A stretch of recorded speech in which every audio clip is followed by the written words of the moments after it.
अंगूठा से दबाया आपको, इसलिए मंदिरों में श्रम भोग आता है। बेचारो बहुत हमारो ठाकुर वृंदावन को बड़ो हल्को सो नेक में हार जाए, नेक जोर से सर दबाए दो, हाथ दबाए दो, पाम दबाए, थक जाए इतने में तो श्रम भोग लाओ। नित्य रात्रि में ठाकुर जी को शयन से पहले चरणों में इत्र जरूर सेवा किया करो।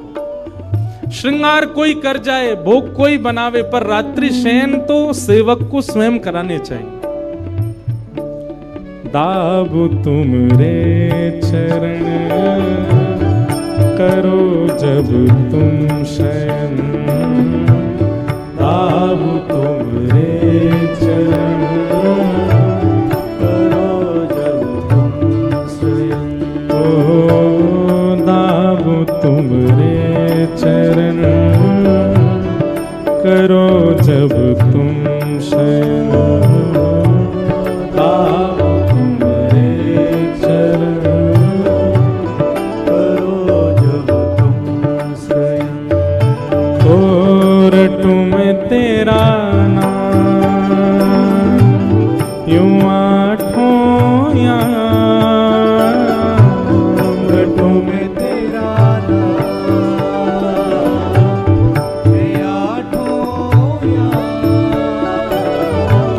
रटू में तेरा नाम यूं आठों याम, रटू में तेरा नाम भाव भाव से मुझको राधार कर दो ऐसा, मुझको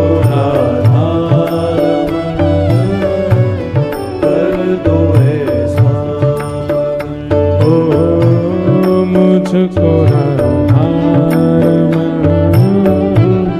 कर दो ऐसा,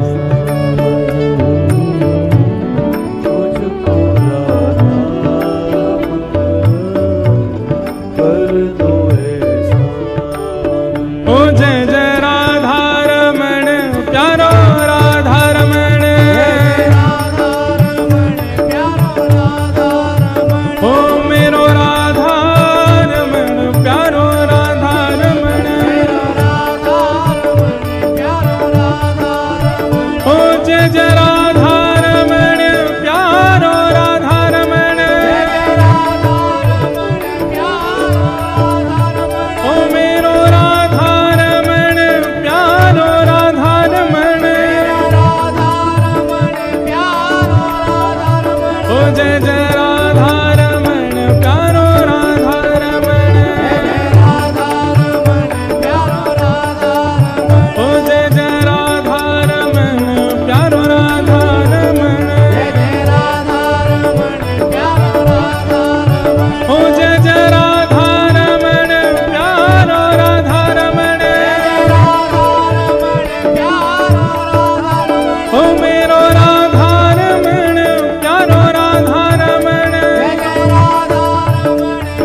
चैतन्य मानो, ठाकुर जी के प्रति चैतन्य भाव रखो।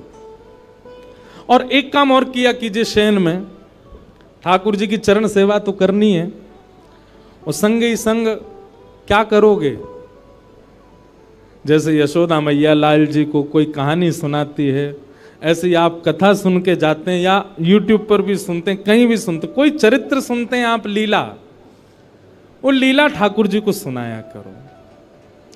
अब कई लोग क्या करते हैं, कथा चालू करके फोन में ठाकुर जी के आगे धर देते हैं, अच्छी बात है, हमारी हाजिरी लग जाती है आपके ठाकुर जी पर शयन के समय तो आप अपने ठाकुर जी को स्वयं कथा सुनाओ। जैसे बालक को मां से कहानियां सुनकर के नींद आती है, वैसे ही हमारे घर के ठाकुर जी। बंधुओं देखो, मंगला में जब ठाकुर जी सुबह सुबह उठते हैं ना, उस समय आप कौन हो? उस समय आप गोपी का स्वरूप हो। सभी साधक बहुत ध्यान से सुनिएगा। मंगला में ठाकुर जी के उत्थाप, सुबह सुबह उठाने के समय आप गोपी स्वरूप धारण करके ठाकुर जी को उठाओ। मध्याह्न में श्रृंगार के बाद आप ठाकुर जी के सन्मुख श्री जी के भाव से या सहचरी के भाव से जाओ, और रात्रि शयन के समय ठाकुर जी के सन्मुख श्री यशोदा जी के भाव से जाओ। इन 3 भाव से ठाकुर जी की सेवा में प्रस्तुत होना चाहिए। सुबह गोपी के भाव से या फिर ग्वाल के भाव से, ग्वाला के भाव से ठाकुर जी को उठा रहे हैं, लाला बोर है गई, जल्दी चल गैया चरावे चलना है, इस भाव से उठाओ। या कोई गोपी के भाव से कि लाला मैंने ऐसो माखन निकारो, तू चोरी करेगा ना, इस भाव से उठाओ। मध्याह्न के समय कोई ब्रज की गोपी या फिर कोई सहचरी ललिता विशाखा या श्री जी के भाव से ठाकुर जी को रूप दर्शन करके, श्रृंगार दर्शन करके बार बार बलैया लो। एक प्रियतमा के भाव से ठाकुर जी का दर्शन करो, और रात्रि शयन के समय यशोदा के भाव से ठाकुर जी को सुलाओ। ठाकुर जी को कोई कथा सुनाओ, लीला सुनाओ, पद सुनाओ और चरण सेवा करो। चैतन्य। और ठाकुर जी का तीसरा स्वरूप क्या है? आनंद। तो सत परमात्मा, सत राधा रमन लाल, सत वृंदावन चंद को यदि आपने चैतन्य मान लिया, 3 रूप बताए ना, सच्चिदानंद, तो सत परमात्मा को यदि आपने चैतन्य मान लिया तो सत परमात्मा ही चैतन्य बन के आपको आनंद प्रदान करने लगे, वही आनंद देगा। अभी हमारी सेवा में हमको सुख मिलता है, अभी हमारी सेवा में हमको संतुष्टि होती है, पर जिस दिन आनंद आने लगेगा संतुष्टि नहीं मिलेगी, आपको लगेगा कोई कमी रह गई, अभी और कुछ करना है ठाकुर जी की सेवा में, और ये भाव प्रस्तुत करने। तो सच्चिदानंद रूपाय, भगवान के 3 रूप हैं। सच्चिदानंद, विश्वोत्पत्त्यादि हेतवे, भगवान के काम क्या है? रूप 3, कर्म भी 3, विश्व को बनाना, पालन करना और संहार करना। तापत्रय विनाशाय, 3 प्रकार के तापों का उपशमन करने वाले ऐसे श्री कृष्णाय वयम नमः, श्री कृष्ण को हम बारंबार प्रणाम करते हैं। इस प्रकार भागवत जी में प्रथम श्लोक महात्म में ठाकुर जी को वंदन किया गया। आज महात्म है, मतलब कथा क्यों सुनी जाती है, उसका महत्व क्या है, बहुत सावधानी से सुनिएगा। हम आप मानवों के कल्याण के लिए श्रीमद् भागवत की रचना हुई। भागवत जी कई रूपों में हमें पुष्ट करती हैं। उन्हीं भावों को बताते हुए आगे के सत्र में बताते हैं, आगे के प्रसंग में बताते हैं कि एक बार नारद जी महाराज भ्रमण करते करते बद्रीनाथ गए, और बद्रीनाथ में उनको भगवान का प्रथम अवतार मिला। भगवान के प्रथम अवतार कौन है बताओ? 24 अवतारों के सबको पता है, 24 अवतार हैं, दशावतार हैं। प्रथम अवतार कौन सा है भगवान का? सनक सनंदन सनातन सनत कुमार। इनको हम पूरा नाम, चार छोटे छोटे बालक हैं, छोटे छोटे भाई हैं, सब जानते ही होंगे। इनको हम सनत कुमार कहते हैं। क्या कहते हैं? सनत कुमार। ये भगवान के प्रथम अवतार। क्योंकि ब्रह्मा जी ने जब मानव बनाए तो सबसे पहले सनत कुमारों को बनाया, इसलिए सनत कुमारों को भगवान की उपाधि दे दी। ये कौन है? बोले परमात्मा हैं। तो ये आज भी बद्रीनाथ में विराजते हैं सनत कुमार, तपस्वियों को दर्शन होता है। तो नारद जी महाराज बद्रीनाथ गए, और बद्रीनाथ में सनत कुमारों ने जैसे नारद जी को देखा तो नारद जी का मुख देख करके सनत कुमार बोले कि आप बड़े दुखी लग रहे हो, बड़े पीड़ा में लग रहे हो, क्या बात है? तब नारद जी ने अपना कष्ट बताया। अहम तुम पृथ्वीं यातो ज्ञात्वा सर्वोत्तमामिति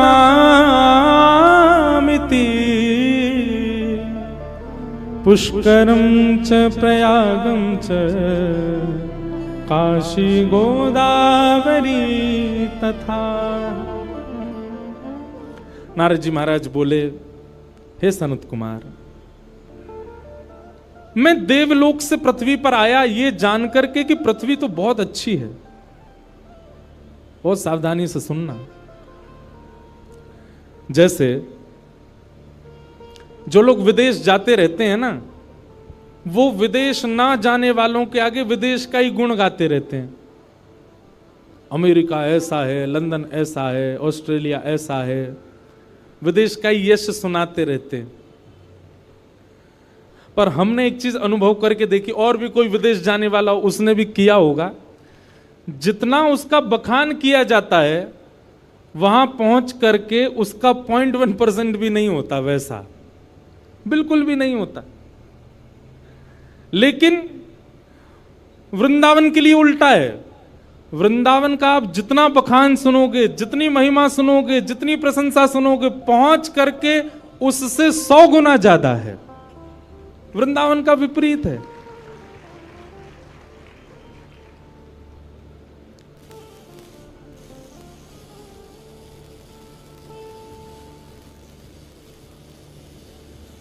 काय हो भैया, बोलो वृंदावन बिहारी लाल की जय। हम एक बात कहते हैं, इधर देखो, कथा में लाइट जावे, चिर्र मिर्र होती रहे, कभी कोई आते आते गिर जाए, माइक बंद हो जाए, तो यही समझना चाहिए ठाकुर जी घूम रहे हैं पंडाल में। क्यों भाई? दैवी शक्ति है, और दैवी शक्ति कहीं आ जाए तो निश्चित है कि ये संसारी वस्तुएं अपने आप ही डामाडोल तो होंगी। दैवी शक्ति हमारे पास भी आ जाए, हमारा स्पर्श कर ले, तो हम भी स्थिर तो नहीं रह सकते। हमारे भी नेत्रों से आंसू, कई लोग पूछते हैं बहुत आंसू आते ठाकुर जी को देखते, यही समझना चाहिए ठाकुर जी छू रहे हैं आपको, इसलिए आ रहे हैं आंसू। लेकिन संसार के लिए रोवे वारे इनकी नहीं है ये बात। 31 सेक्टर वाली छोड़ के चली गई, रो रहे हैं ठाकुर जी ने छुआ है मुझको। नहीं नहीं, ठाकुर जी ने नहीं छुआ है। ठाकुर जी ने छुआ ये कब जानो, जब वे वजह वृंदावन को याद करके स्वयं भगवान बताते हैं। जैसे ठाकुर जी का रूप स्वरूप महिमा कथा में हम बताते हैं, ऐसे ठाकुर जी अपने भक्त का लक्षण बताते हैं। क्या कहते हैं? वाग्गदगदा द्रवते यस्य चित्तम् रुदत्य भिक्ष्णं हसति क्वचित् विलज्ज उद्गायत नृत्यते च मद्भक्ति युक्तो भुवनम पुनातु। ठाकुर जी कहते हैं, बोले बैठे बैठे मेरी कथा सुनते सुनते जिसका कंठ भर आता हो, मेरे भक्त के लक्षण क्या है भगवान बता रहे हैं। मेरी कथा सुनते सुनते जिसका गला भर आता हो, नेत्रों से अविरल अश्रुधार गिरने लग जाती हो, और अश्रुधार गिरते गिरते गला भरे भरे तभी मेरी कोई मधुर लीला सुन के रुदन करते करते हंसने लग जाता हो, और वही लीला सुनते सुनते चरम स्थिति में आकर के भुजा उठा करके उन्माद नृत्य करता हो, कभी हंसने लग जाए कभी रोने लग जाए, भुजा उठा करके बिना चिंता किए कौन क्या कहेगा मेरे संकीर्तन में नृत्य करने लग जाए। भगवान कहते हैं मद भक्ति युक्तो, वो मेरा भक्त है, जिसके नेत्र से बिना किसी कारण के बस मेरी याद में अश्रु आ जाते हों, वो मेरा भक्त है। तो ठाकुर जी स्पर्श करेंगे तो निश्चित है कि अश्रु आने हैं। तो भगवान का आगमन होता है तो ही ऐसा होता है पंडाल में। तो हम क्या बता रहे थे कि जिस प्रकार आप विदेश की बहुत प्रशंसा सुनते हैं, पर जब आप वहां जाएंगे तो आपको अनुभव होगा कि जो सुना था वैसा कुछ भी नहीं है, बिल्कुल विपरीत है। ठीक वैसे ही देवलोक में पृथ्वी की बहुत महिमा गाई जाती है। ये देवता आपस में बैठे बैठे हम आप सबकी बड़ी महिमा गाते हैं, बोले इंसान कितने भाग्यशाली, इनको दर्शन करने के लिए बद्रीनाथ, केदारनाथ, वृंदावन, श्रीनाथ द्वारा दक्षिण में चले जाओ, तिरुपति बालाजी, वैष्णो देवी उत्तर भारत में, अमरनाथ, कितने सारे दर्शन के स्थान हैं। ये जब जहां चाहें जा सकते हैं, जब चाहें कथा सुन सकते हैं, जब चाहें अपने गुरुदेव के स्थान पर जा सकते हैं। इनके लिए कितने सौभाग्य की बात है, क्योंकि देवता सब जगह नहीं जा सकते, देवताओं के लिए प्रतिबंध है सब जगह जाना। नारद जी महाराज ने सोचा इतनी पृथ्वी की महिमाएं तो मैं देख के तो आऊं पृथ्वी है कैसी। लेकिन नारद जी कहते हैं मैं पृथ्वी पर आया और पृथ्वी आकर के मैं सब जगह घूमा, पर जैसा मैंने सुना था वैसा मुझे कुछ नहीं मिला। आज आप पृथ्वी पर मानवों की जिस स्थिति को देखते हो, 5000 वर्ष पहले नारद जी ने वो सब लिखा है यहां पर। नारद जी कहते हैं पृथ्वी कैसी है,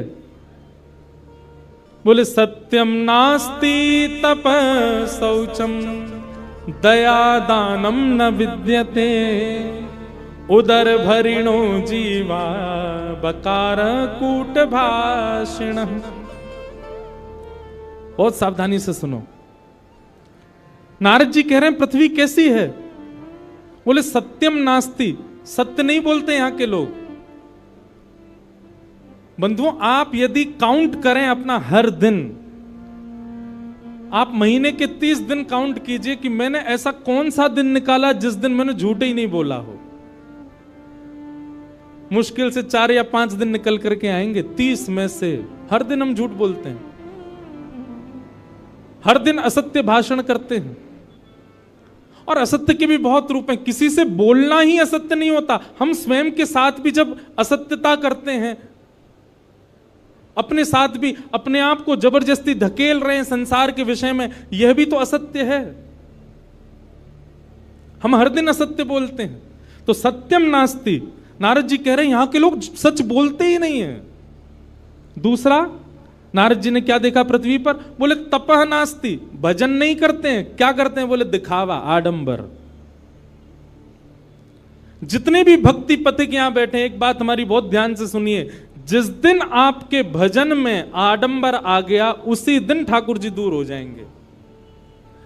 आपने एक बार भी यह विचार कर लिया कि मैं ऐसा करूं जिससे 4 लोगों को दिखे कि ओहो ये तो बड़ा भक्त है, उसी दिन ठाकुर जी दूरी बना लेते हैं। ये आडंबर है।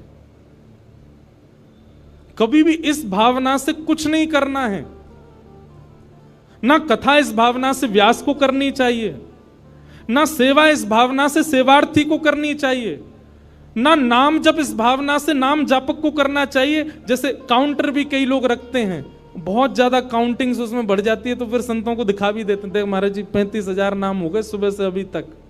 क्यों? आपकी भक्ति में जिस दिन प्रदर्शन आ जाएगा ठाकुर जी उसी दिन कोसों दूर चले जाएंगे। इसलिए प्रदर्शन नहीं, दर्शन में रहो। एक बात सदैव याद रखना,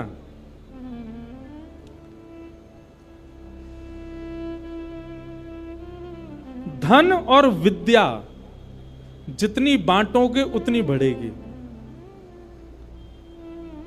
प्रेम और भजन जितना छुपाओगे उतना बढ़ेगा। विद्या का यदि आपने विस्तारीकरण नहीं किया, बांटा नहीं, तो विद्या आपकी खराब हो जाएगी। ऐसी धन, बहुत धन हो जाए और आप उसको जमा करते जाओ, कहीं दो मत, तो धन भी खराब हो जाएगा। कैसे खराब होगा? आपके परिवार की मति बिगाड़ देगा, वो गलत जगह पे उसको खर्च करने लग जाएंगे। प्रेम और भजन ये भी छुपा के करना चाहिए। प्रेम का ढिंडोरा पीट दिया, निश्चित है कि प्रेम आपका नष्ट हो जाएगा। ऐसी भजन यदि आपने दिखा दिया कि आप क्या करते हैं, कितना करते हैं, कैसे करते हैं, तो आपका भजन भी नष्ट हो जाएगा। इसलिए इन 2 चीजों को गुप्त रखना है, प्रेम और भजन।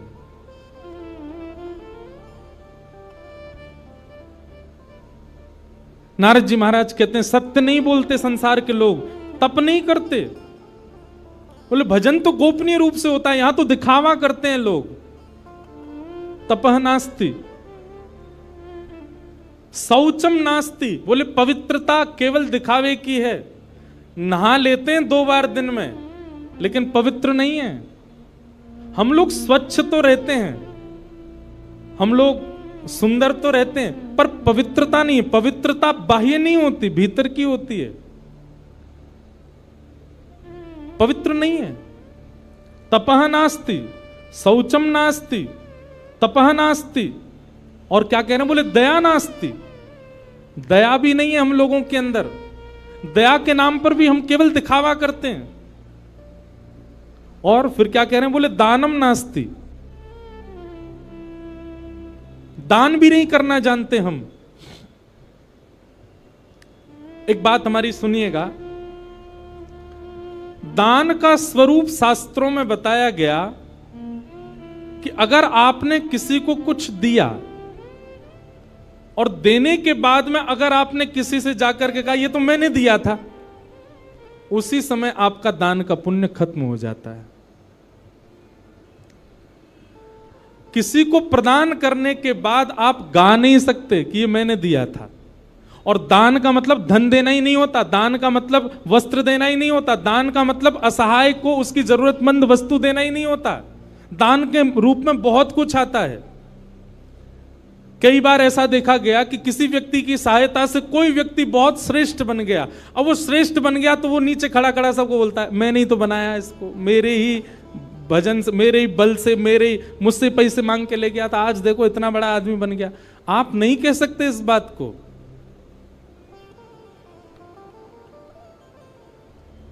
आपसे वस्तु जैसे ही किसी के पास जाती है, अगर वो दान का स्वरूप है तो आप उसको अपना कभी नहीं बता सकते। आपने जिस दिन उसको अपना बताया उसी दिन आपका पुण्य नष्ट हो जाता है, क्षीण हो जाता है। तो दानम नास्ति, हमारा तो काम ही है कि जब तक फोटोग्राफर नहीं हो तब तक दान ही नहीं करते। जब तक कहीं बता ना दें, सोशल मीडिया अपडेट ना कर दें, तब तक दान नहीं होता। थोड़ा गोपनीय रखो अपने आप को। दानम नास्ति। और फिर क्या कह रहे हैं, बोले केवल एक ही चीज के लिए हम सब लोग भाग रहे हैं। बोले क्या, उदर भरिणो जीवा, हमारा एक ही उद्देश्य है। बोले क्या, ऐसा कुछ करना है जिससे हमको भोजन मिल सके। उदर भरने की शिक्षा ही हम पा रहे हैं, उदर भरने के लिए ही मेहनत कर रहे हैं, उदर भरने के लिए पूरा दुनिया भाग रही है। अंत तो गत्वा, हमारी गति क्या है, बोले कुछ मिलना चाहिए, पेट में जाना चाहिए, बस इसी के लिए ही कर रहे हैं। आप ऐसा नहीं कह रहा हूं कि मैं इसके लिए नहीं जीना है, पर हमारा उद्देश्य केवल यही है। कई लोगों को तो इतनी भूख लगती है, वो बात बात पे केवल उनको यही चिंता है कि खाना क्या है।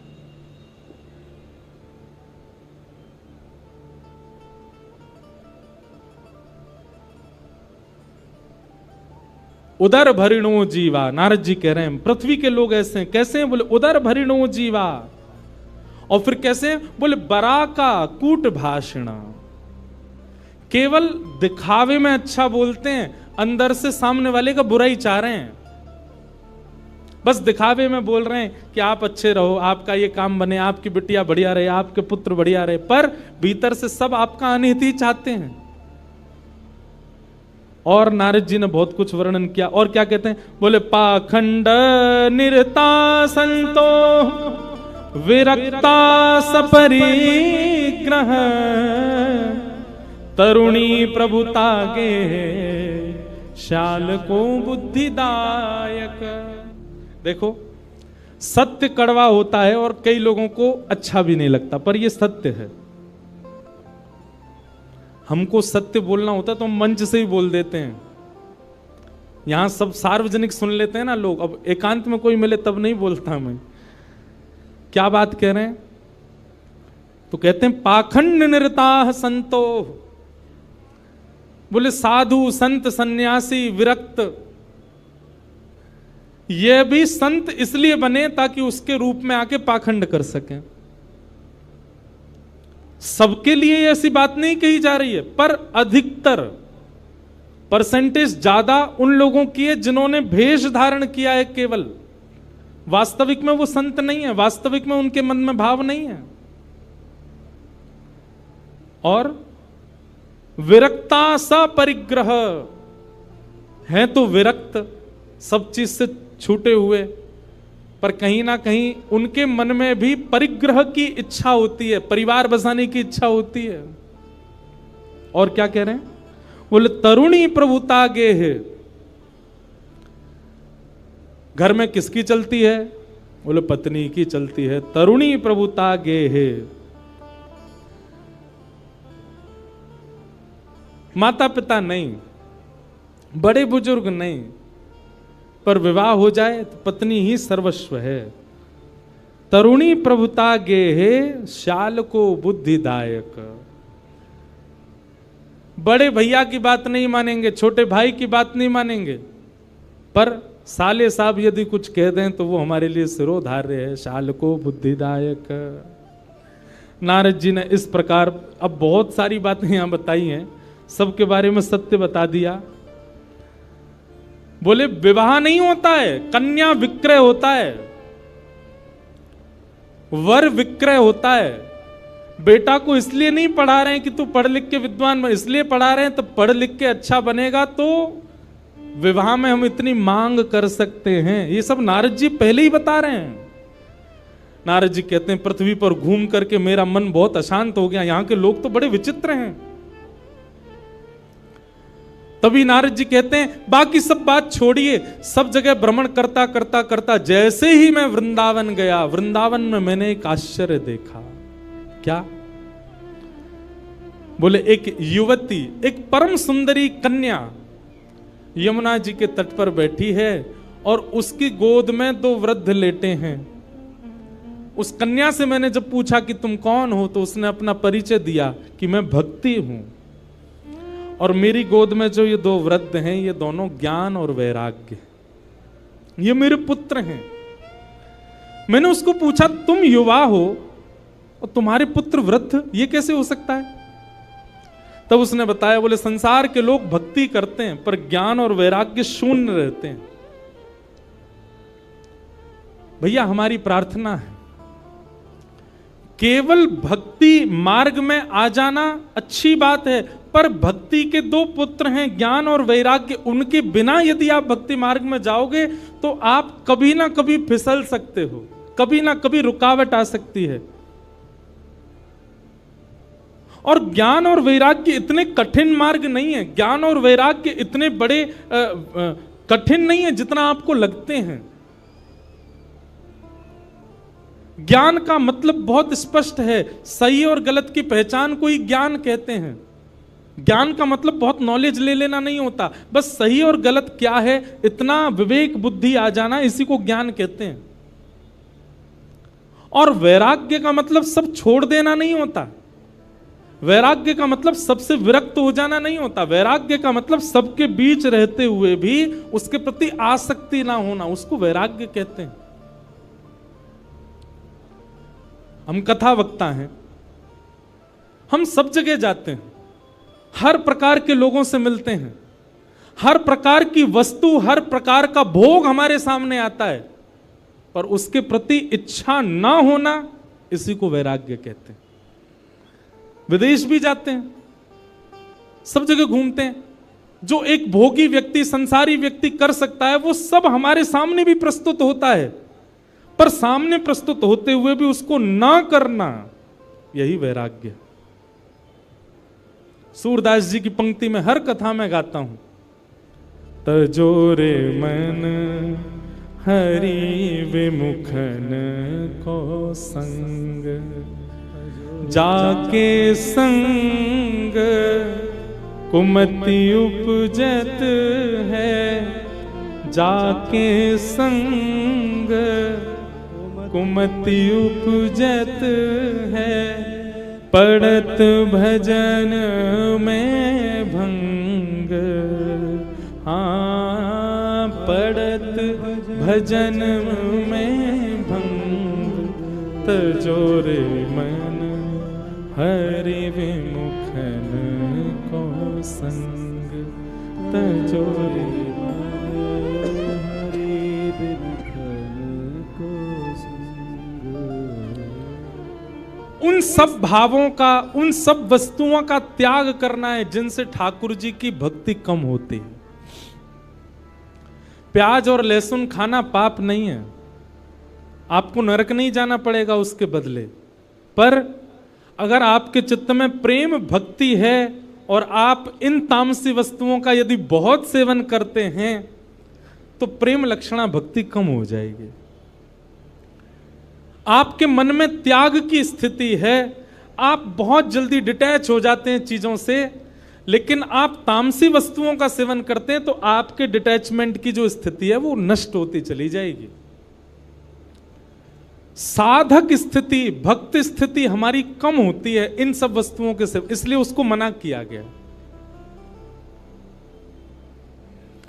वो सब भाव वर्ज्य बताए गए हैं भक्ति मार्ग में जिनसे ठाकुर जी की प्रेम लक्षणा भक्ति कम होती हो।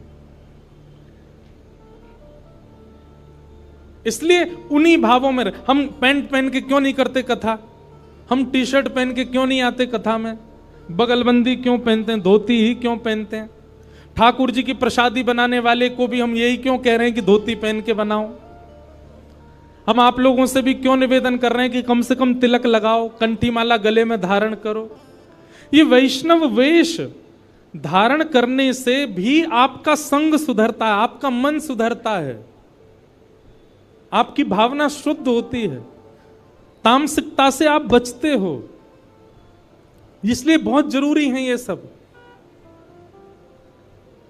तो वैराग्य का मतलब सब छोड़ देना नहीं होता, वैराग्य का मतलब सबके बीच रहते हुए भी उसके प्रति आसक्ति ना होना, इसको वैराग्य कहते हैं। ये भक्ति के दो पुत्र हैं, ज्ञान और वैराग्य। जब तक ये चित्त में नहीं आएंगे भक्ति महारानी प्रसन्न नहीं रह सकती, इसलिए इन दोनों को चित्त में धारण करो। नारद जी महाराज ने देखा कि ज्ञान और वैराग्य दोनों वृद्ध हो गए, तो नारद जी महाराज ने प्रयास किया कि ज्ञान और वैराग्य को युवा कैसे किया जाए। संतों से पूछा लेकिन कोई भी इसका प्रमाणित उत्तर नहीं दे पाए। तब नारद जी महाराज आज सनत कुमारों से पूछते हैं कि भक्ति के पुत्र ज्ञान और वैराग्य युवा कैसे होंगे, कृपा करके मुझे बताओ। बहुत सावधानी से सुनना, भक्ति हम सबके चित्त में है पर ज्ञान वैराग्य पुत्र नहीं है हमारे पास। भक्ति के पुत्र वो कैसे आएंगे, उसी का उपाय यहां पर सनत कुमार बता रहे हैं। और सनत कुमार कहते हैं ज्ञान वैराग्य की पुष्टता के लिए, ज्ञान वैराग्य के लिए, युवावस्था के लिए क्या करना है। सत्कर्म सूचको नूनम ज्ञान यज्ञ स्मृतो बुधई श्रीमद्भागवतालाप सतु गीत सुखादि। बोले भक्ति के सहित ज्ञान और वैराग्य को यदि चित्त में युवान करना है तो भागवत की कथा सुनो। श्रीमद् भागवत की सप्ताह कथा को ध्यान पूर्वक एक एक शब्द को श्रवण करो।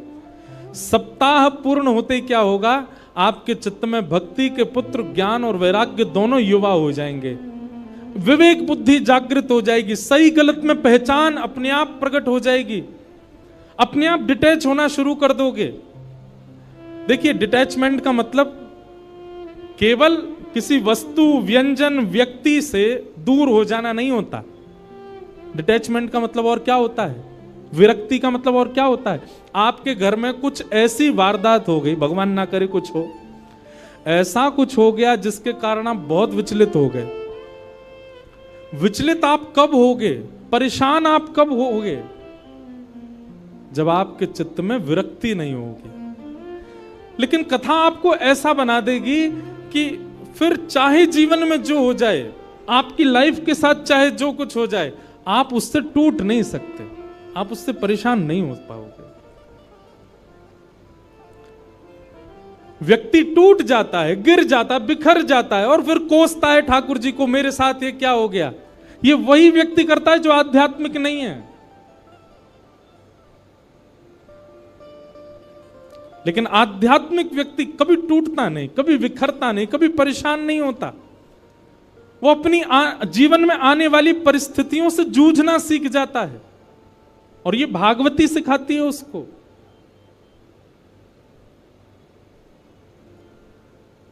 सुदामा जी महाराज के जीवन में नहीं आई थी, बहुत विषम परिस्थितियां आई। मीराबाई के जीवन में नहीं आई, बहुत विषम परिस्थितियां आई। अरे कहां तक कहें, जिस पति से विवाह हुआ मीराबाई का, बस वे ही एक सपोर्टर थे उनके ससुराल पक्ष में, और कोई सपोर्ट नहीं करता था मीराबाई को। वे भी कुछ महीनों बाद ही भगवत धाम चले गए। अकेली मीराबाई रह गई अपने परिवार में। लेकिन फिर भी कभी टूटी नहीं मीराबाई, अपने ठाकुर जी की भक्ति करती हैं। राणा ने, उनके देवर ने जब राजपाट संभाला मेवाड़ का, तो मीराबाई के लिए बोले कि ये बहुत चरणामृत पीती है, इसको विष पिला दो। विष भेज दिया, विष तक पान किया। ठाकुर जी को हरण करवाने के लिए ना जाने क्या क्या किया। मीराबाई के चरित्र पर, मीराबाई के उनके स्वभाव पर, उनके चरित्र पर उंगली उठाने के लिए मन चले लोगों तक को भेजा उनके कक्ष में, पर मीराबाई कभी टूटी नहीं, लड़ती रही, क्योंकि उनका विश्वास प्रगाढ़ है। उनकी भक्ति इतनी चित्त में जागृत हो चुकी है कि वो इन सब परिस्थितियों से परेशान नहीं होते। एक बात कहें, साधक की, भक्त की परेशानी ये नहीं होती कि मेरी जॉब नहीं लग रही है, या मेरे पैसे मैं इतने नहीं कमा पा रहा, बच्चे मेरी सुन नहीं रहे, या मेरे मन चाहे काम नहीं बन पा रहे। उसकी परेशानी का एक ही काम होता है, एक ही कारण होता है, क्या? वृंदावन जाने का मन हो रहा है, जा नहीं पा रहा। कथा सुनने का मन हो रहा है, मैं पहुंच नहीं पा रहा। सेवा करने की बहुत इच्छा हो रही है, पर ठाकुर जी सेवा करा नहीं रहे। उसकी यही पीड़ा रहती है। मीराबाई की पीड़ा ये नहीं है कि उनकी ननद, उनके देवर, उनकी सास, उनका पूरा परिवार उनका विपक्षी है। उनकी पीड़ा केवल यही है कि नाथ, मैं वृंदावन कब जाऊंगी, मैं आपके उस धाम का दर्शन कब करूंगी।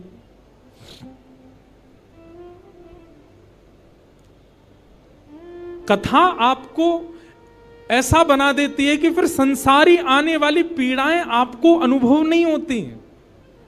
आपकी पीड़ा का कारण केवल ठाकुर जी हो जाते हैं कि ठाकुर जी क्यों नहीं मिल रहे हैं। पीड़ा केवल ये है।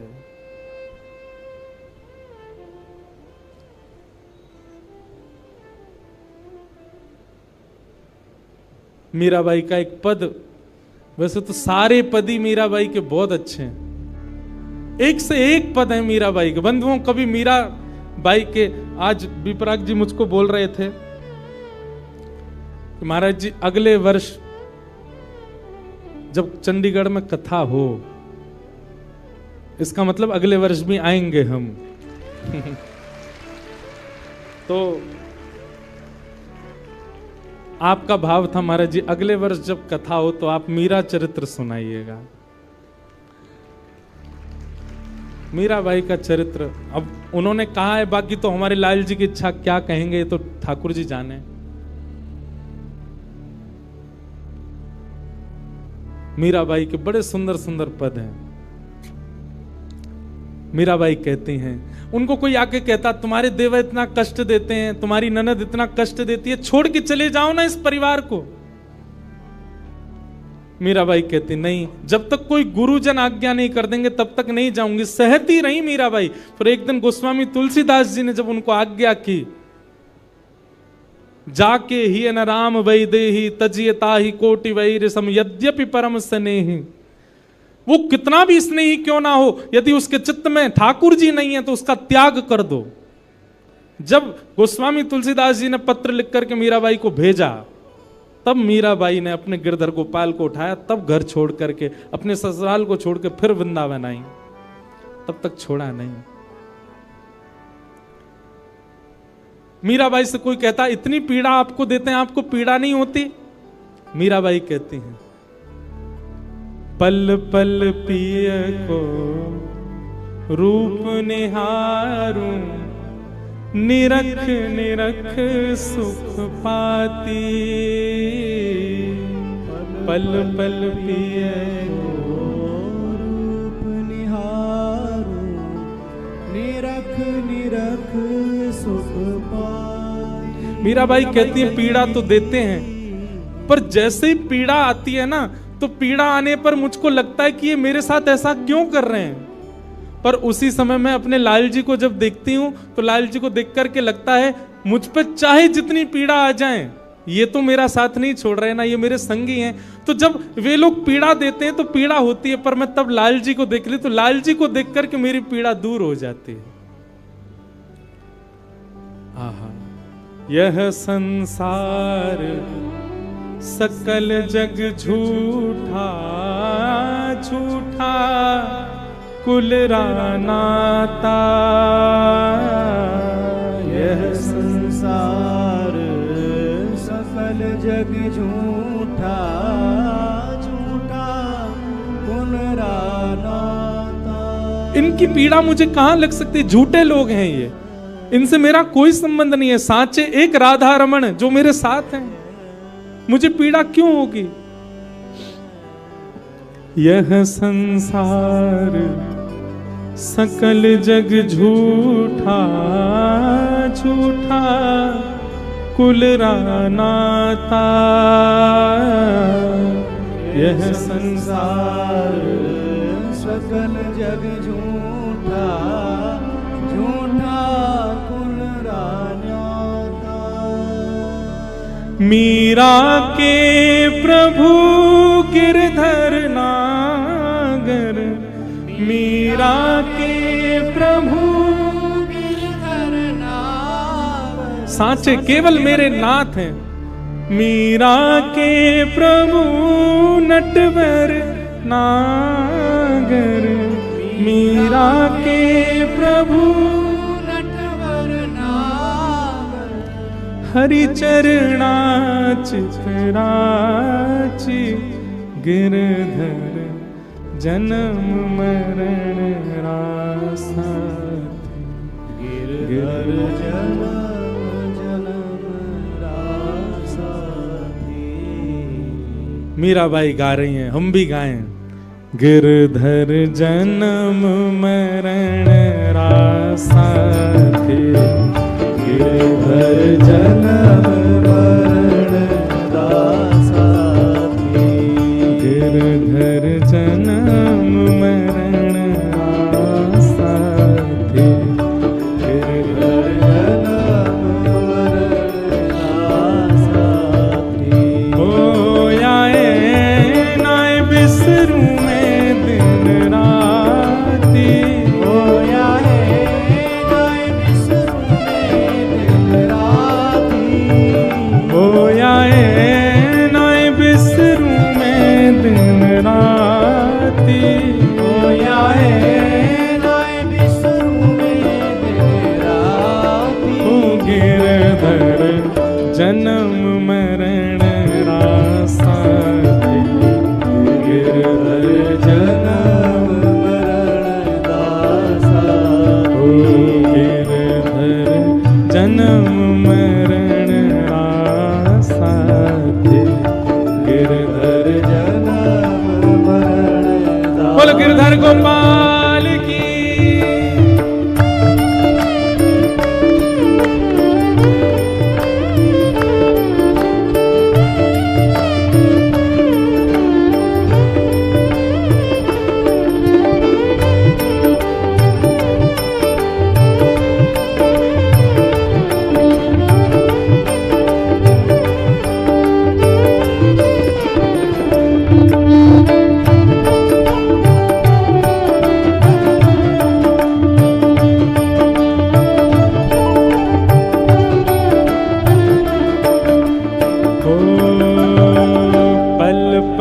पिय को रूप निहारूं, निरख निरख सुख पाती। पल पल पिय रूप निहारूं, निरख निरख सुख पाती। को रूप निहारूं, निरख निरख सुख पाती।